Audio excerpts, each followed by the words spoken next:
Senhor, obrigado por essa tarde, pelo privilégio do estudo da Tua Palavra. Te damos graças de todo o coração, porque o Senhor nos dá a liberdade, Pai, de nos assentarmos para estudarmos aquilo que Tu mesmo tens revelado de Ti mesmo na Tua Palavra. Pedimos que o Teu Espírito seja o mentor no nosso entendimento, para a glória de Jesus. Amém. Muito bem, nós paramos semana passada, capítulo 1. Acho que nós não terminamos ainda a parte da profecia, que ele coloca aí do versículo 7 ao 8. Na verdade, começa no versículo 5b e vai até o 8, a chamada tríplice expressão de louvor. E nessa tríplice expressão há uma doxologia, 5b a 6, e a profecia, que é o versículo 7. Nós começamos a olhar essa profecia que ele dá. Eis que vem com as nuvens, e todo olho verá até quanto os traspassaram.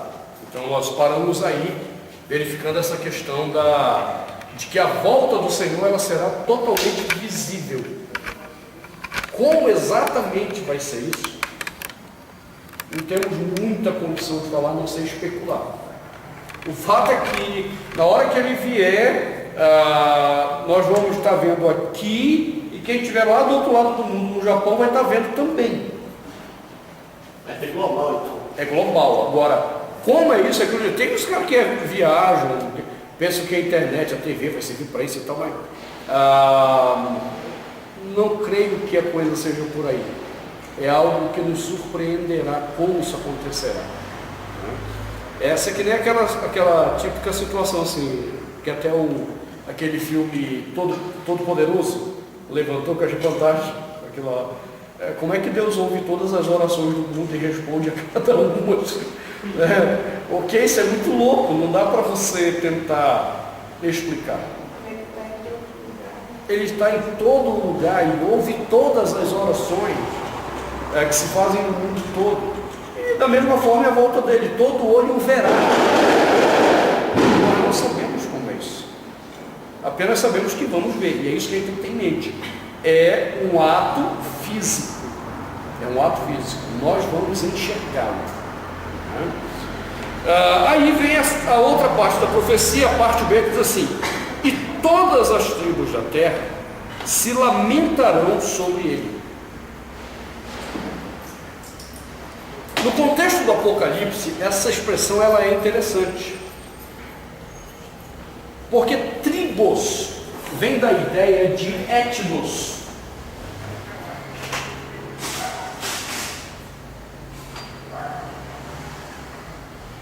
Etnos é de onde vem a nossa palavra etnia. Daí o tradutor aqui foi mais feliz do que em outro lugar. Há passagens que a mesma palavra é usada, quando Jesus diz: e esse evangelho será pregado a todas as etnias, aos etnos. Aí o tradutor colocou lá todas as nações. Nação não é um bom conceito, porque nação não abarca o conceito de etnias dentro daquela nação. Por exemplo, o Brasil é uma nação, mas tem várias etnias dentro do Brasil. Várias. Talvez a gente possa falar ainda hoje em algumas milhares de etnias dentro do Brasil. E o que o texto fala é que cada uma dessas etnias, ou seja, os representantes de todos os povos, se lamentarão sobre ele. Aqui é a respeito dele. Essa mesma palavra que é usada em João 3,16, você pegar mundo, mas na verdade... Não, João ele usa a palavra mundo mesmo, que é cosmos. A pergunta é o que significa cosmos em João. Essa é a questão, né? Que a gente fala, cosmos em João só pode ser ou sociedade, e aqui então estão as pessoas todas, ou etnias.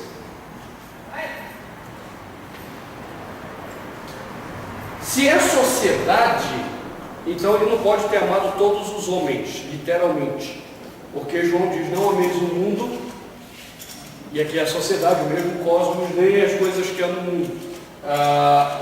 aquilo que as pessoas produzem no mundo. Deus não ama a sociedade. Consequentemente, Ele não ama todos os homens.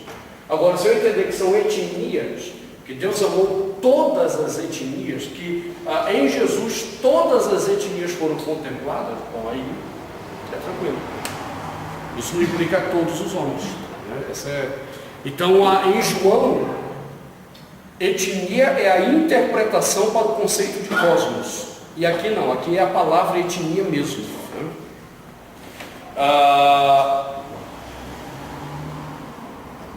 Aí ele diz, eles vão se lamentar a respeito de Jesus. Por quê? Bom, vamos pensar no contexto do Apocalipse.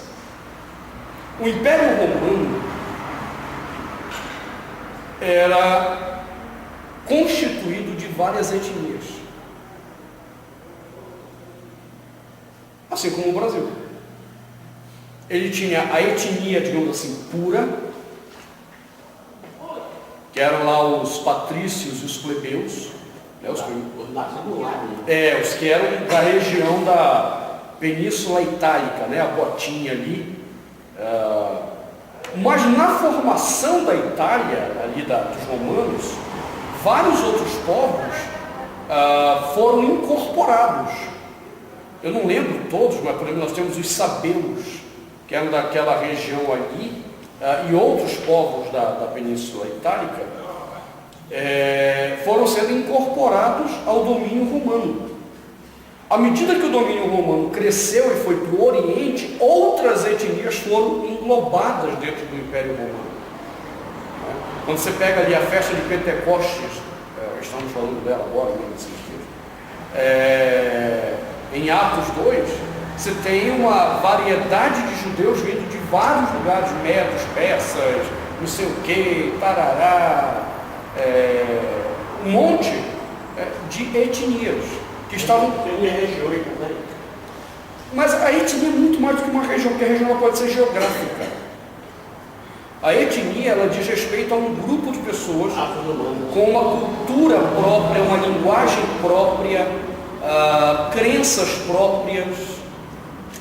Por exemplo, algo parecido, o nordestino, por exemplo, é diferente do nortista.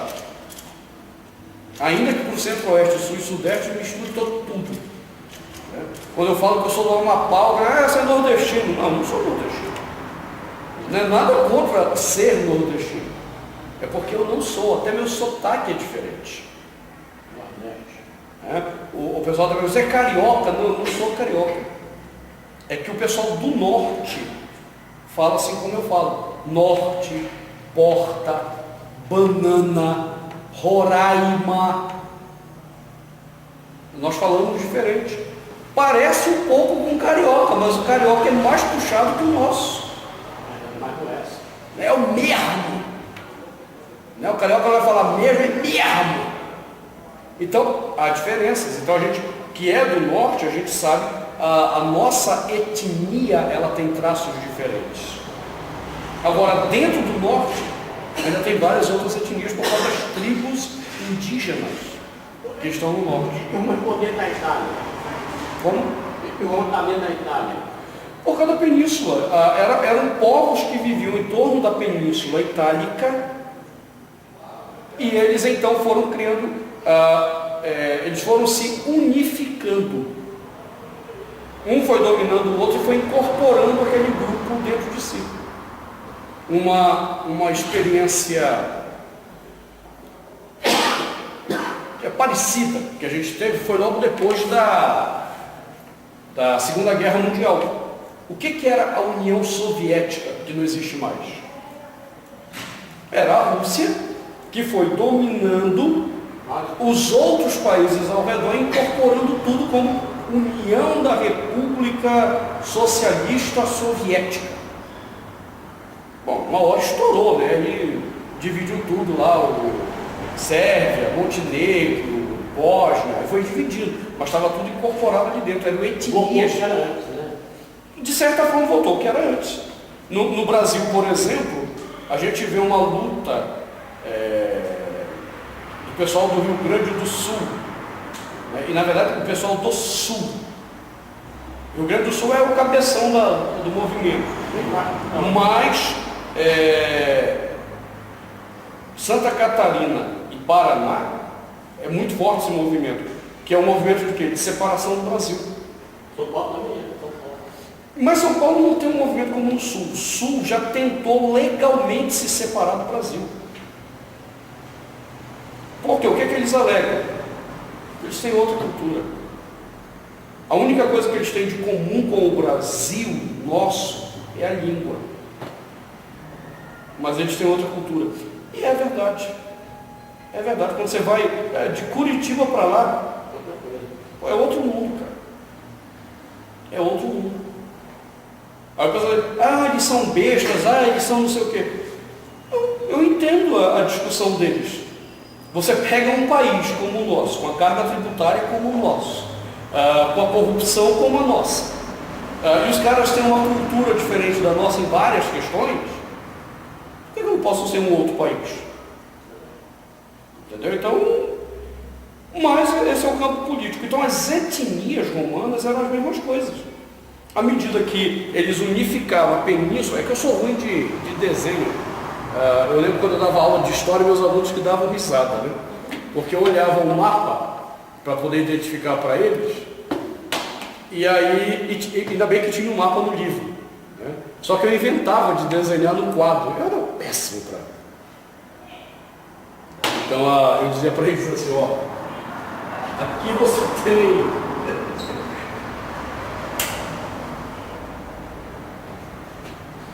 Você tem aqui a Europa, isso aqui é a Europa. Nesse eixo aqui da Europa, indo para o Oriente, você vai ter a Península Balcânica, descendo para cá a Platina, que é a Península Itálica. Então nessa península aqui, você tinha dois povos chaves, que dominavam esse pedacinho aqui. Só que ao redor deles tinham vários outros. E à medida que eles vão se sentindo ameaçados por outros povos, eles vão se unindo ou vão se conquistando. Não tem jeito. Eu não quero. Não quero. Então a gente desce o pau e você incorpora o seu território ao nosso. E assim os romanos fizeram. Os romanos foram incorporando povos ou por acordo ou por domínio à autoridade deles. Era até uma questão de sobrevivência.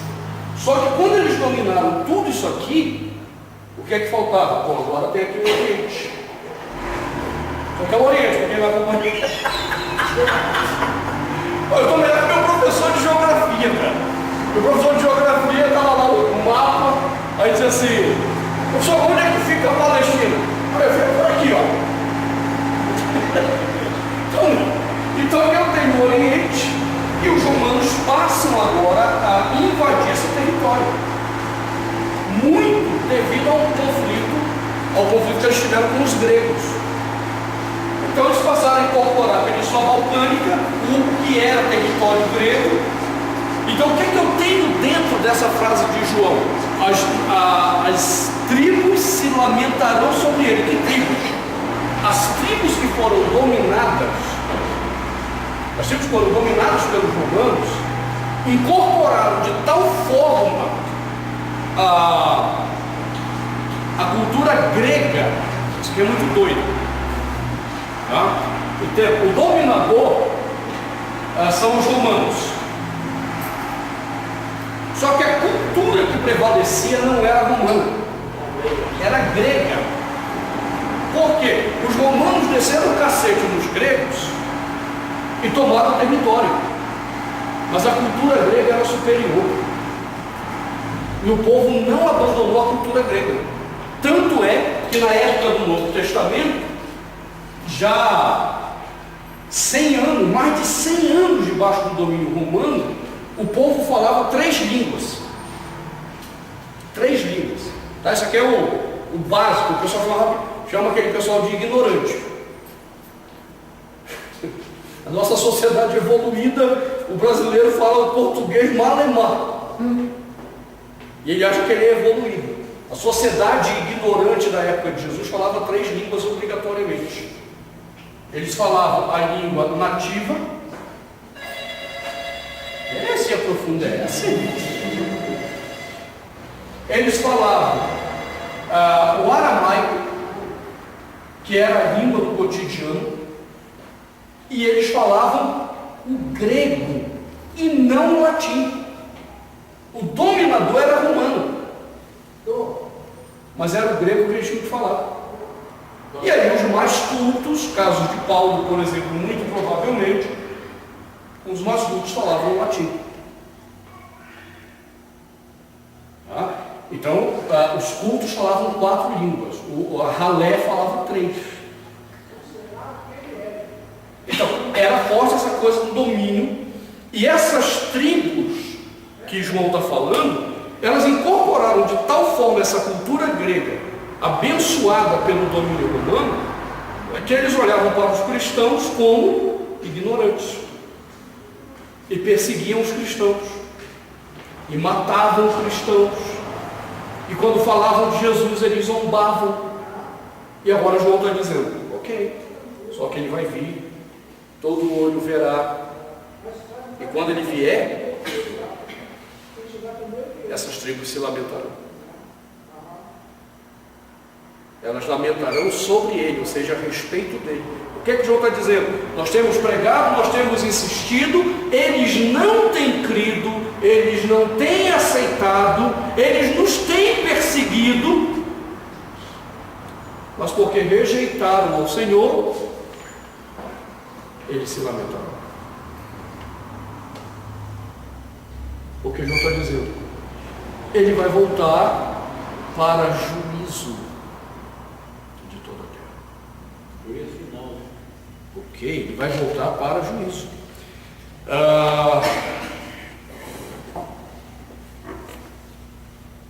E aquilo, aí a gente vai encontrar as referências em muitos lugares da Bíblia disso. Paulo vai dizer que todo joelho se dobrará diante dele. Apenas uma dica, né? Quando chegar o grande e glorioso dia do Senhor, ele voltar,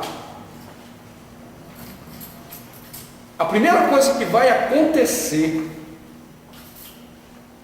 antes da manifestação visível dele é a ressurreição de todos os homens.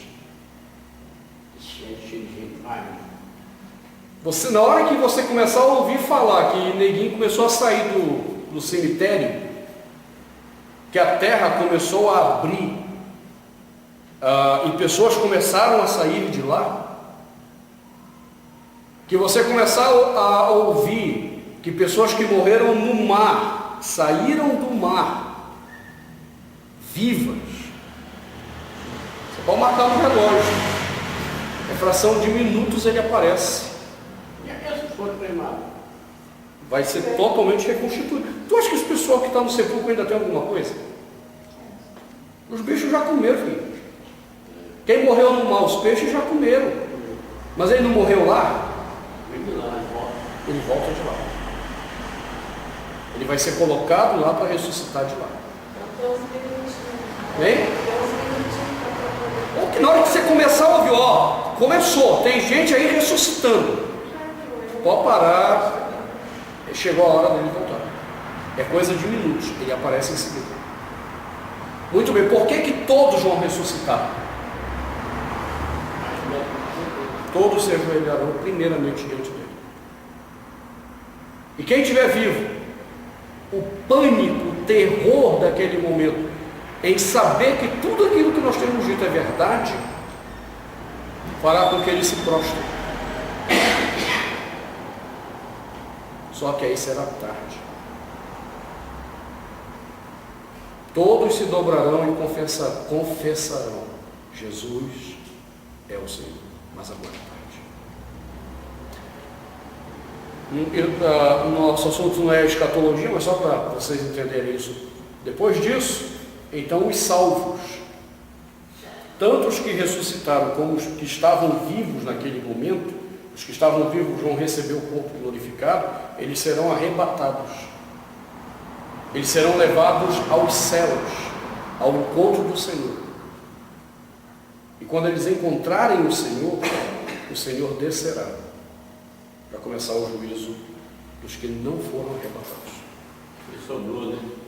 Aí, meu amigo, começa a ira dele, que Apocalipse vai falar isso lá no capítulo 7, e não vai demorar a gente chegar no 7, mas só para vocês terem uma visão ampassando a coisa. No 6, perdão. Quando ele abre o 6º selo, que é esse momento, ele diz: vi quando o Cordeiro abriu o 6º selo e sobreveio grande terremoto.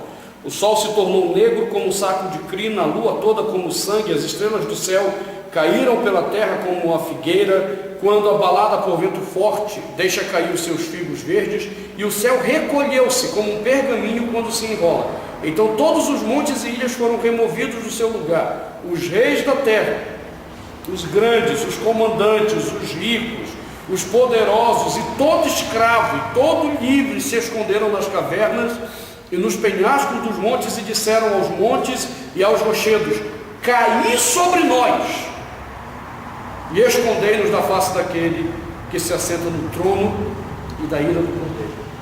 Os caras vão pedir para morrer na hora que ele se manifestar. Por quê? Porque chegou o grande dia da ira deles. Aí você vai conhecer o Deus irado, que nós temos dito que as igrejas pararam de ensinar. Ah, Deus é amor, Deus é amor, Deus é amor. Não, Deus é amor só a igreja do Davi Miranda. Deus é amor, mas um amor totalmente balanceado pela sua justiça. Por isso, o amor se manifesta na ira também. Só que Deus é o único que pode manifestar a ira de fato com equilíbrio. Nós não podemos. É por isso que ira para nós é pecado, para Deus não é. Porque ela é totalmente pautada na justiça, a nossa não é. Mas seria uma demonstração de amor de Deus também, a ira dele? Claro. Agora é uma demonstração de amor dele para com os seus, não para com aqueles que rejeitaram o Evangelho. É apenas a manifestação da ira dele.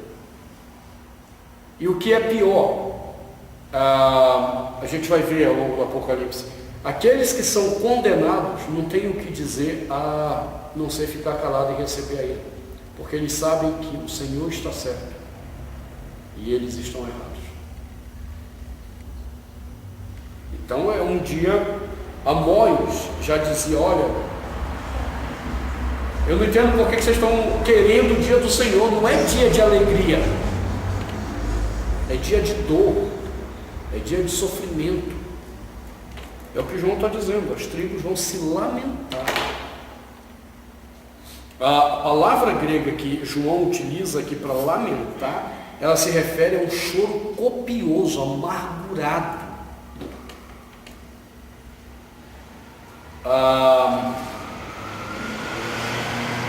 A cena que me lembra isso aqui é quando Davi volta de uma campanha de guerra.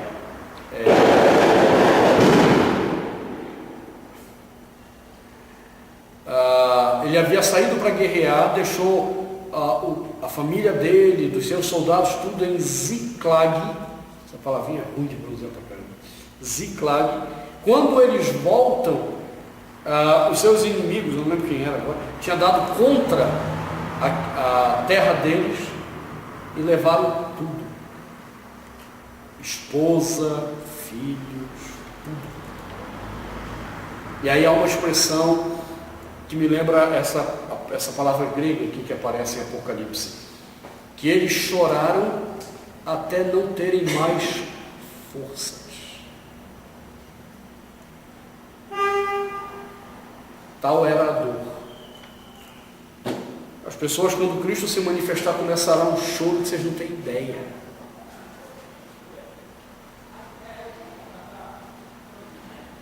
É essa a ideia que João está dizendo.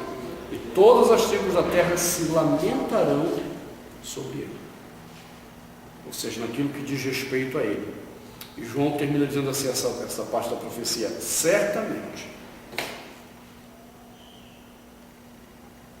A ideia é que ele diz assim: tenha isso por certo. Nunca duvide disso. Porque o que é que acontecia com os irmãozinhos lá na perseguição? Cara, chegava aquele momento assim, bicho, tá difícil crer. Os caras estão aprontando, o Senhor não faz nada, parece que não.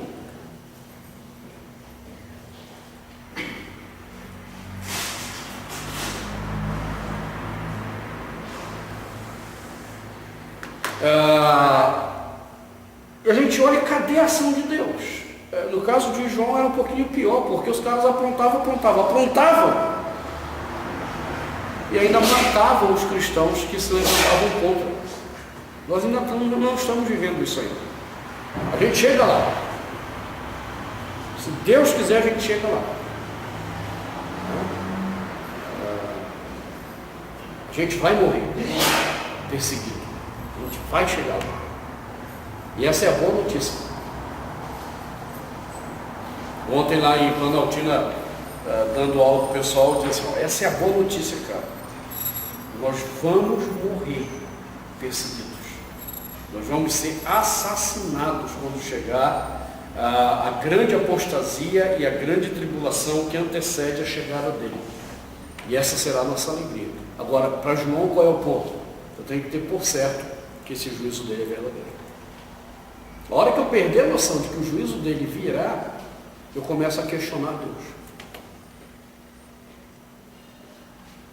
E quando eu começo a questionar Deus, então meus valores morais começam a se afrouxar.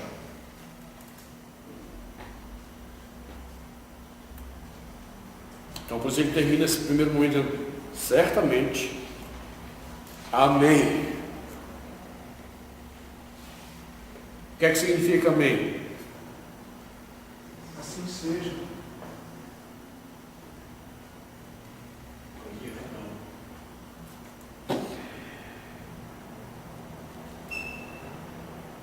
Não é uma boa tradução, assim seja. Amém é uma declaração, não é uma expectativa. Quando eu digo assim seja, é apenas uma expectativa, é uma concordância com. Amém é uma declaração efetiva daquilo que foi dito. É o final, né? Então, uma boa ideia, ou tradução de amém, seria assim será. E quando oramos e falamos coisas absurdas de vez em quando, e amém. Pois é, aí o Espírito Santo tem que chegar, pai, não leva em consideração esse amém, porque... Mas não é isso que Paulo diz, que ele intercede por nós com gemidos inexprimíveis, porque não sabemos orar como convém. Quer dizer, o Espírito Santo tem que estar lá mediando as minhas palavras. Ignora isso, não é bem isso que ele quis dizer. Equilibrando. Ai.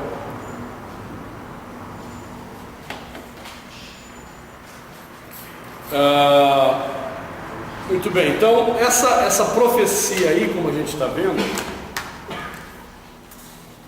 para só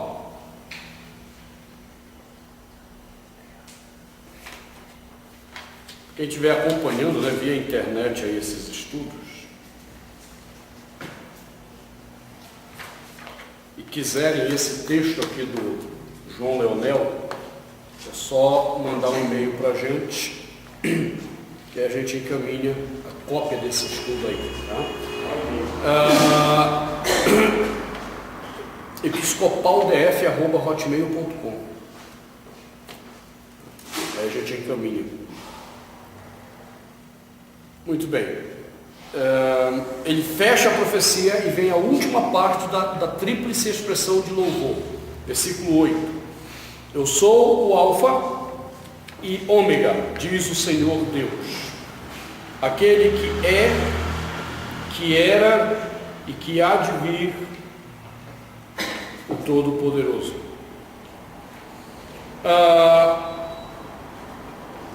Nessa última expressão ele usa duas coisas bem interessantes, né? Para quem não está familiarizado.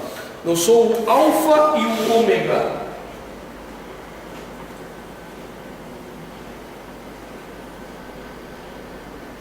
As pessoas têm entendido Alfa e Ômega só pela metade.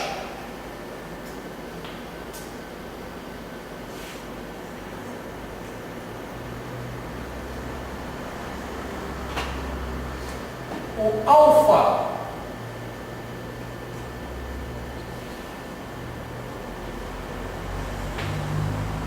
Não me peçam para desenhar, eu sou horrível.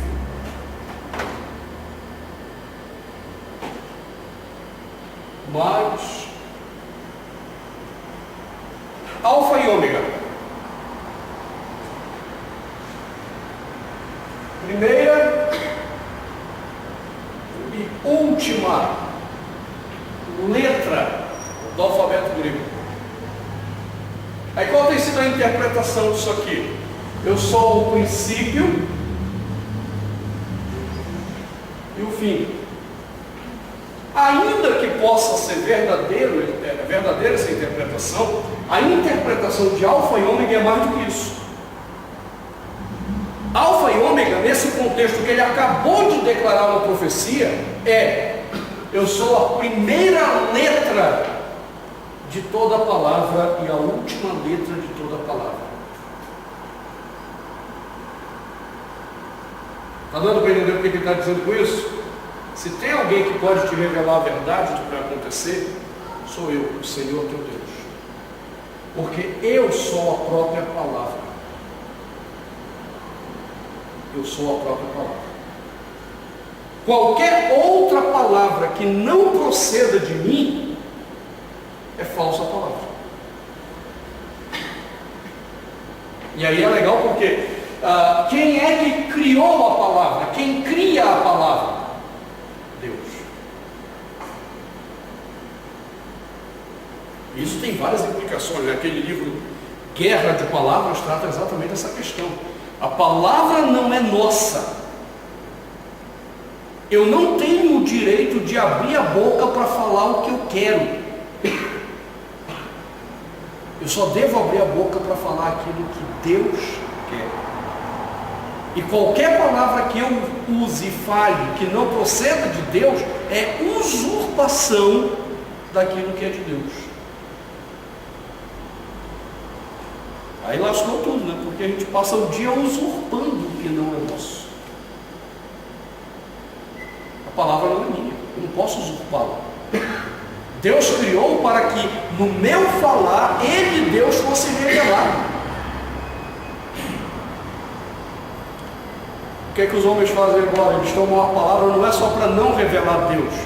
Eles tomam a palavra que Deus criou para obscurecer o entendimento de Deus, da sua vontade e dos seus projetos históricos salvíficos.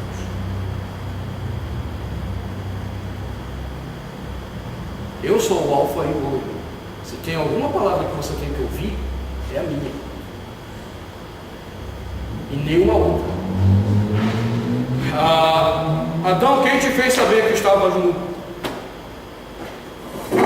Você ouviu outra palavra, Adão? Você ouviu uma palavra que não é a minha, a palavra que não é nem alfa e nem ômega? Você ouviu uma falsa palavra?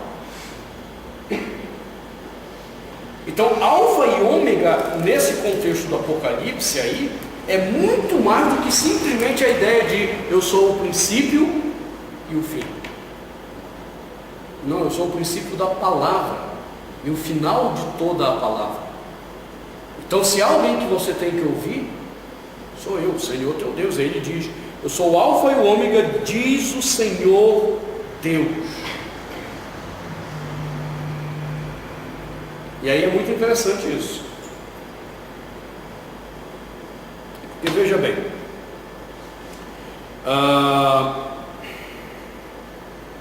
ele vai usar a palavra Senhor.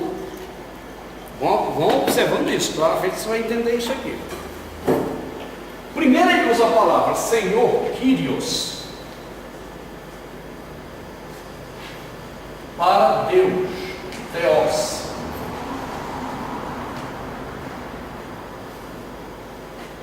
Só que quando chegar a partir do capítulo 5, Kyrios é igual Jesus. Jesus. Deus, Jesus. Jesus, igual a Deus. Quando a gente chegar no capítulo 5, que ele vai fazer toda uma adoração a Deus, e no 6 ele repete, aplicando a Jesus, você diz: caramba, entendi, Jesus é Deus. Apocalipse é muito doida, a articulação literária desse livro é fantástica. Fantástico. Mas por enquanto, o que ele está dizendo? Por que você tem que me ouvir? Porque eu sou o Senhor Deus. E aqui a ideia de Senhor é aquele que tem o controle, o domínio. E isso também é interessante de novo para o Apocalipse, porque eles estavam sendo perseguidos. Eu, Senhor, tenho o controle. Você acha que o que está acontecendo não está debaixo do meu controle? Ah, pastor, mas o movimento gay está crescendo. Você acha que Deus não está no controle disso? O problema é dele. O problema é dele. Ah, mas o pastor fulano lá na Índia ficou preso 3 meses lá. Você acha que Deus não está no controle disso? Entenda, é óbvio, nós temos que sofrer pelo mal que é praticado. Não há nada de errado em sofrer aquilo que a gente vê que é mal e que opera contra Deus. Mas o que eu não posso perder de vista é que Deus está no controle disso. Eu sou o Senhor teu Deus, que inicio a palavra, encerro a palavra, eu te digo a verdade e encerro toda a verdade em mim. Deus não está sendo pego de surpresa. Eu sou o Senhor Deus. Aí ele acrescenta uma expressão típica. Ele já havia usado algo parecido, né, lá no versículo 4, aquele que é, que era e que há de vir. Nós já vimos que isso se refere ao juízo que ele trará.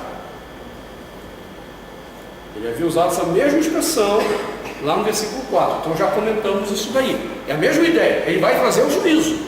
Agora, só que agora ele usa uma expressão típica do Antigo Testamento.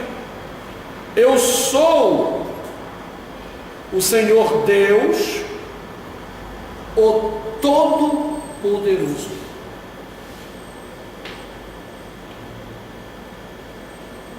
É uma expressão hebraica isso aqui, El Shaddai.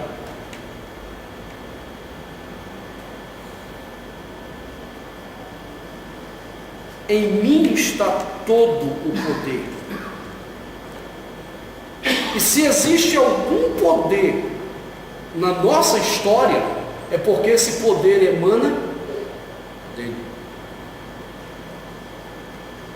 Até o poder do ímpio. Ele, Deus, tem todo o poder. Até o ímpio só tem poder porque emana do Deus Criador.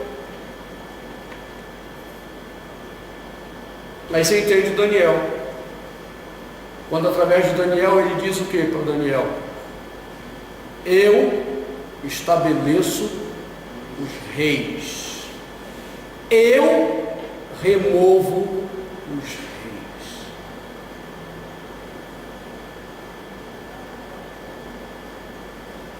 Eu vou perguntar ainda para ele, porque lá no céu, tudo que eu não entendi nessa vida será o momento de entender.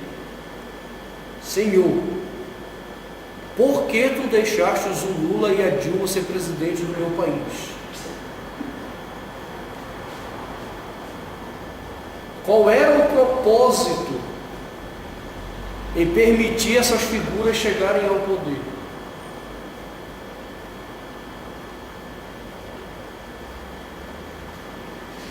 Diga aí. Frase que Jesus falou para Pilatos, né? Perfeito. Perfeito. Mateus, né? Finalzinho de Mateus lá no juízo, acho que é em Mateus que está aquela frase. Vamos olhar lá rapidinho, só para...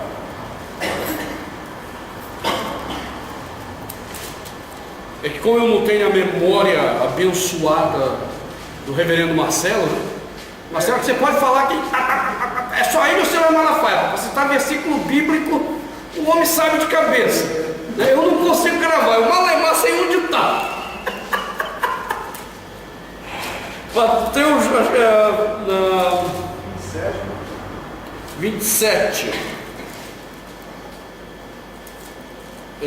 Aí Jesus vai perante Pilatos. 14.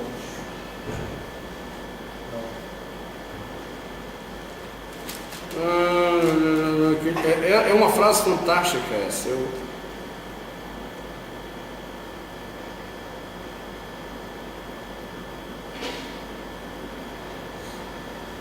Mas acho que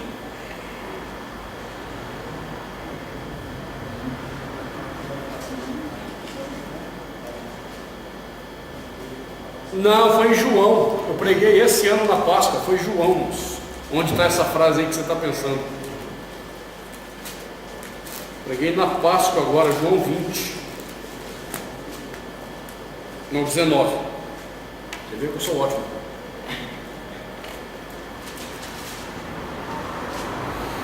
E 11. Na verdade, no 10, Pilatos cai na besteira de falar uma coisa para ele que não deveria. No 10, Pilatos assim, então Pilatos o advertiu: não me respondes? Não sabes que tenho autoridade para te soltar e autoridade para te crucificar? Respondeu Jesus: nenhuma autoridade terias sobre mim, se de cima não te fosse dado. Pilatos não entendeu nada, né? Pilatos entendeu que o negócio era grave. Quer ver bem? Por que ele fez esse questionamento a Jesus?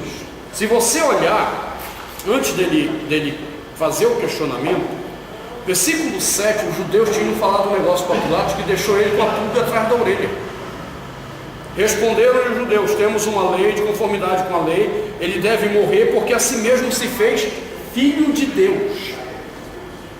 Filho de Deus, no contexto deles, não tem o mesmo sentido que tem para nós. Filho de Deus, no contexto grego e romano, era a mesma coisa que dizer ele é Deus, ele é uma divindade.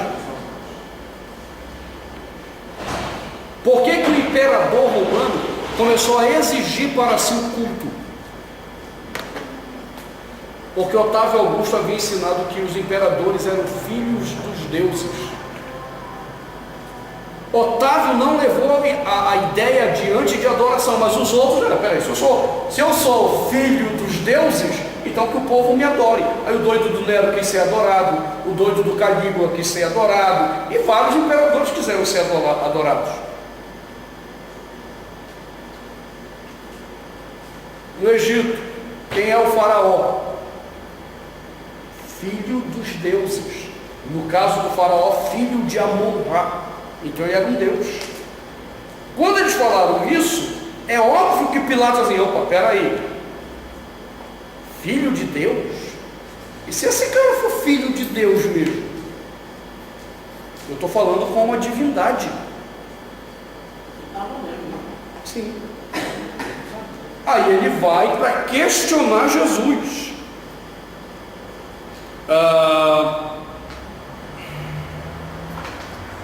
Estava